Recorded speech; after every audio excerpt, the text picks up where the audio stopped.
Volume 1, Chapter 58, 7th of October, 1944. Cure of a blind man at Capernaum. Jesus says, "And I become calm at once, and the joy of such bright peace makes my heart cheerful." See? He is so fond of episodes of blind people. Let us give him another one. And I see a beautiful summer sunset. The sun has inflamed the whole of the western sky, and the lake of Gennesaret looks like a huge disk aflame, under a sky ablaze. The streets in Capernaum are just beginning to become crowded. Women go to the fountains. Fishermen prepare their nets and boats to go fishing at night. Children run playing in the streets. Little donkeys carrying hampers go towards the country, probably to get vegetables. Jesus appears at a door which opens onto a little yard completely shaded by a vine and fig tree. Beyond it there is a stony lane that runs along the lake. It must be Peter's house, because he is on the shore with Andrew, arranging the fish baskets and nets in the boat, and sorting the seats and coils of rope. He is preparing everything to go fishing, and Andrew is helping him, coming and going from the house to the boat.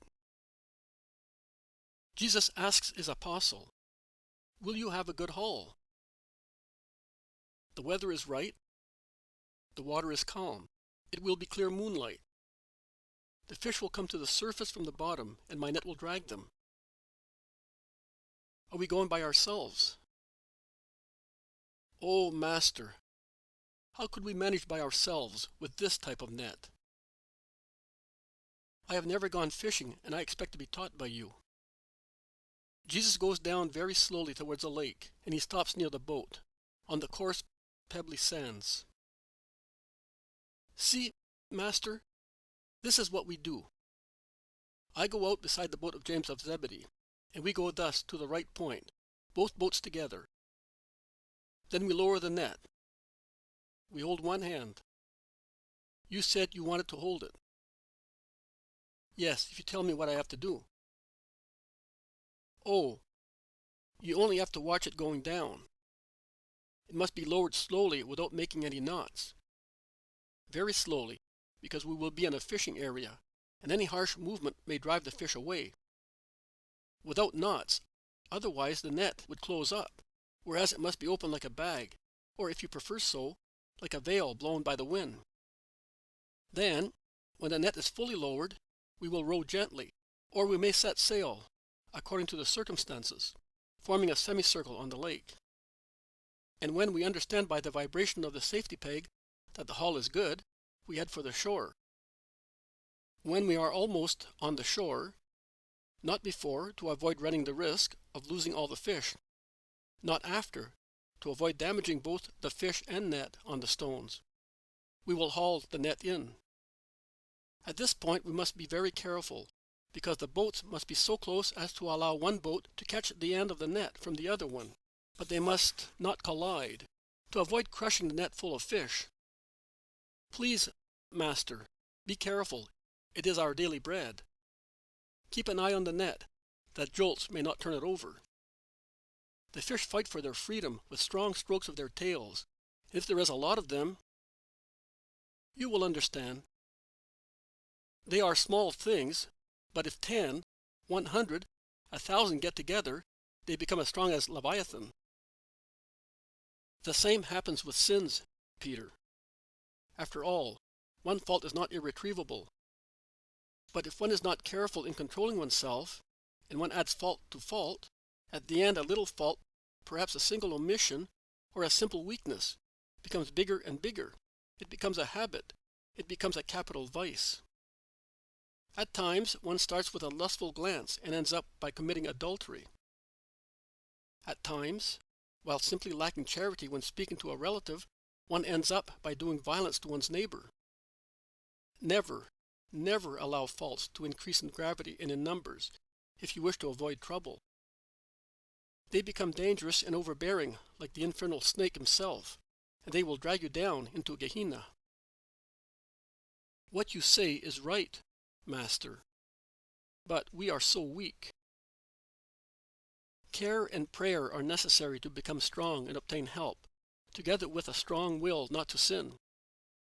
And you must have full trust in the loving justice of the Father. Do you think he will not be too severe with poor Simon? He might have been severe with the old Simon, but with my Peter, with the new man, the man of his Christ? No, Peter, he will not. He loves you and will love you. And what about me? You too, Andrew, and John, James, Philip and Nathanael as well. You are the first chosen by me. Will there be any more? There is your cousin, and in Judea. Oh, there will be many more. My kingdom is open to all mankind, and I solemnly tell you that my hall, in the nights of centuries, will be more plentiful than your richest one. Because every century is one night in which not the pure light of Orion or of the sailing moon will be the guide and light of mankind, but the word of Christ and the grace he will bestow. A night that will become the dawn of a day with no sunset, and of a light in which all the faithful will live, and will be the dawn of a sunshine that will make all the chosen resplendent, beautiful, happy forever, even like gods. Mine are gods, children of God the Father, and like me. It is not possible for you to understand now, but I solemnly tell you that your Christian life will cause you to resemble your Master, and you will shine in heaven with his signs. So, notwithstanding the envious malice of Satan and the weak will of man, my hall will be more plentiful than yours. But shall we be your only apostles? Are you jealous, Peter? No, don't be. Others will come, and in my heart there will be love for everybody. Don't be avaricious, Peter. You do not know yet who loves you. Have you ever counted the stars? Or the stones in the depth of the lake? No, you could not. And even less would you be able to count the loving throbs of which my heart is capable. Have you ever been able to count how many times this lake kisses the shore with its waves in the course of 12 moons? No, you would never be able to do so. And even less you would be able to count the loving waves that my heart pours out to kiss man. Be sure of my love, Peter. Peter takes Jesus' hand and kisses it. He is deeply moved. Andrew looks, but does not dare take Jesus' hand. But Jesus, caressing his hair with his hand, says, I love you very much, too. In the hour of your dawn, without having to lift your eyes, you will see your Jesus reflected in the vault of heaven, and he will be smiling at you to say to you, I love you. Come, and your passing away at dawn will be sweeter than entering a nuptial room. Simon, Simon, Andrew, here I am. I am coming. John is rushing towards them, panting. Oh, Master, have I kept you waiting? John looks at Jesus with the eyes of a lover. Peter answers, To tell you the truth, I was beginning to think that you were no longer coming. Get your boat ready quick. And James. Well, we are late because of a blind man. He thought Jesus was in our house and he came there. We said to him, He is not here. Perhaps he will cure you tomorrow. Just wait. But he did not want to wait. James said to him, You have been waiting so long to see the light. What does it matter if you have to wait another night? But he will not listen to reason. John, if you were blind, would you be anxious to see your mother? Most certainly. Well then, where is the blind man? He is coming with James. He got hold of his mantle and will not let it go. But he is coming very slowly because the shore is covered with stones, and he stumbles against them. Master, will you forgive me for being hard? Yes, I will. But to make amends, go and help the blind man and bring him to me. John runs away. Peter shakes his head, but does not say anything. He looks at the sky, which is becoming blue after being a deep coppery hue. He looks at the lake and the other boats, which are already out fishing, and he sighs. Simon, Master, don't be afraid. You will have a good haul, even if you are the last one to go out. Also this time? Every time you are charitable, God will grant you the grace of abundance. Here is the blind man. The poor man is coming forward between James and John. He is holding a walking stick in his hand, but is not using it at present. He walks better, supported by the two men. Here, man, the Master is in front of you. The blind man kneels down. My Lord, have mercy on me. Do you want to see? Stand up. How long have you been blind? The 4 apostles gather round the other 2. 7 years, Lord. Before, I could see well, and I worked. I was a blacksmith at Caesarea on sea. I was doing well. The harbor, the good trading, they always needed me for one job or another. But while striking a piece of iron to make an anchor, you can imagine how red hot it was to be pliable. A splinter came off it and burnt my eye. My eyes were already sore because of the heat of the forge. I lost the wounded eye, and also the other one became blind after 3 months. I have finished all my savings, and now I live on charity. Are you alone? I am married and with 3 children.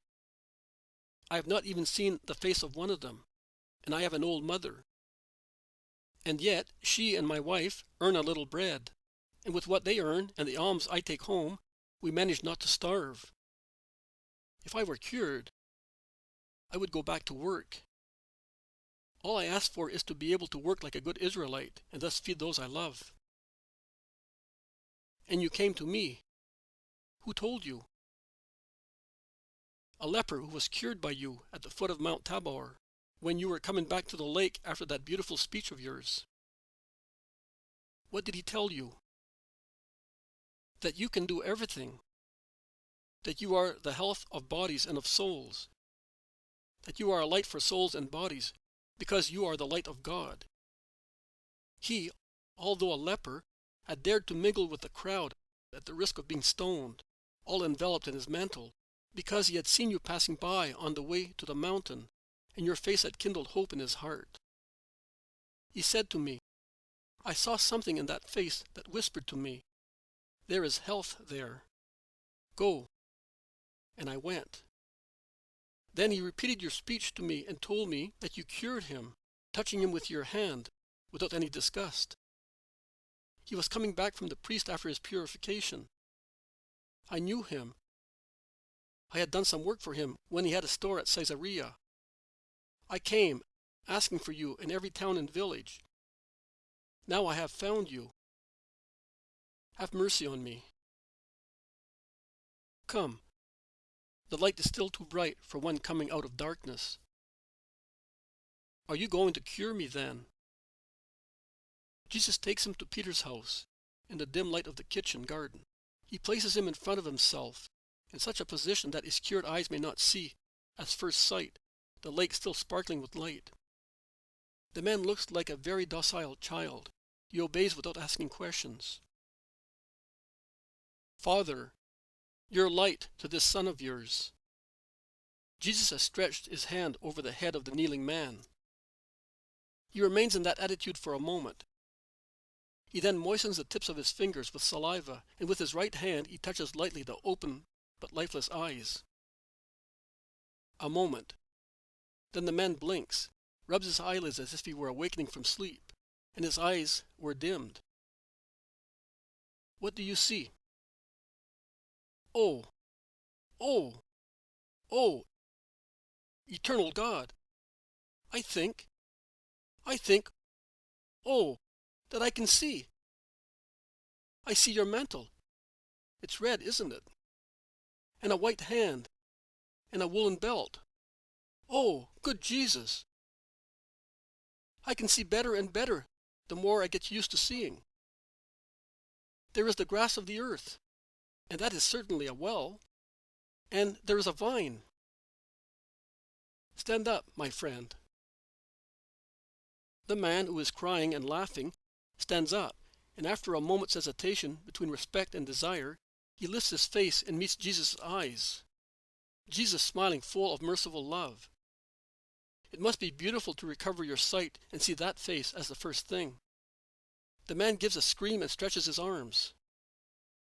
It is an instinctive action, but he controls himself. But Jesus opens his arms and draws to himself the man who is much lower than he. Go home now, and be happy and just. Go with my peace. Master, Master, Lord, Jesus, Holy, Blessed, the light. I see everything. There is the blue lake, the clear sky, the setting sun, and then the horns of the waxing moon. But it is in your eyes that I see the most beautiful and clear blue, and in you I see the beauty of the most real sun, and the chaste light of the blessed moon. You are the star of those who suffer, the light of the blind, the living act of mercy. I am the light of souls. Be a son of the light. Yes, Jesus, always. Every time I close my reborn eyes, I will renew my oath. May you and the Most High be blessed. Blessed be the Most High Father. Go. And the man goes away, happy, sure of himself, while Jesus and the dumbfounded apostles get into 2 boats and begin their navigation maneuvers. And the vision ends.